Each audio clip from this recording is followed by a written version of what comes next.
Excellencies, ladies and gentlemen, it was truly an honor for me and a pleasure to be part of the program today and to listen intently and look around. And everything I've seen has brought two thoughts to the front of my mind.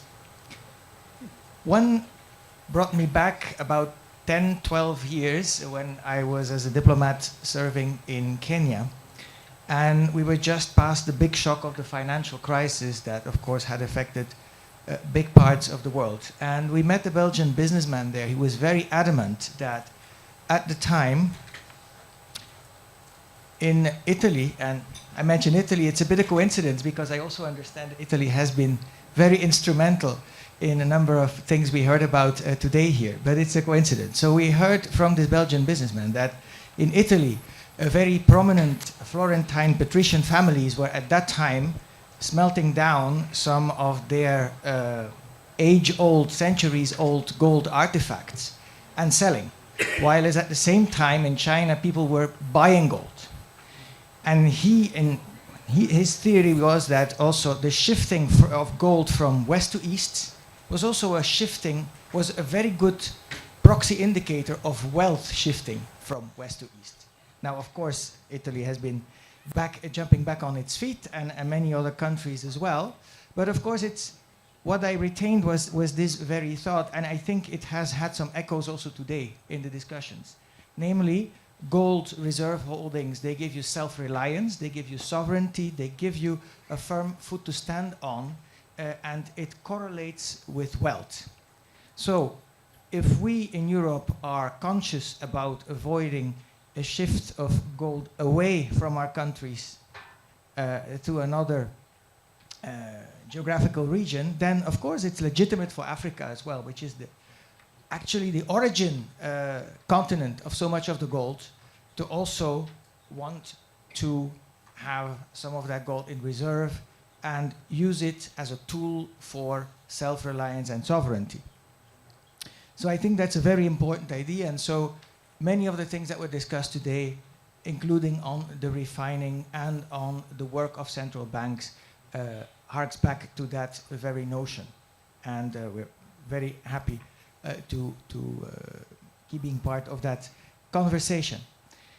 A second thought is what we heard from the representative from the Central Bank of Nigeria on how this effort to build up bigger reserves and gold holdings should also translate into formalization, notably of the artisanal and small-scale gold mining.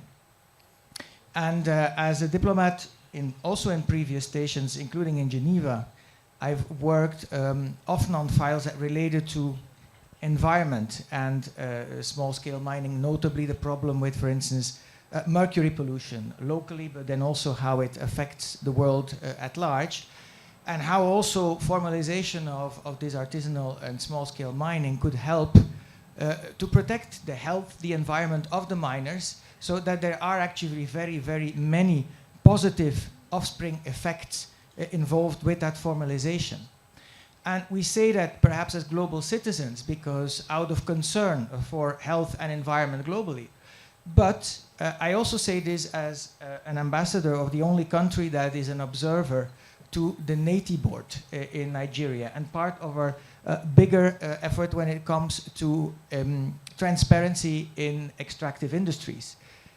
Now, this is, I think, a win-win proposition, because formalization is also about making markets on other continents more savvy and interested in your product.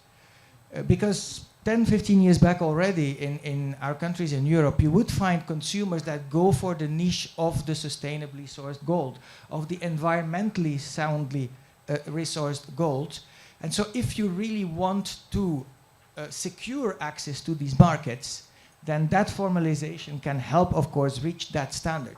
So this is also how, if we really are serious about enhancing transcontinental trade, about mutual investments, how this formalization and bringing more of this transparency basically helps everyone, both the consumer who asks it and the producer that gets the benefit of it.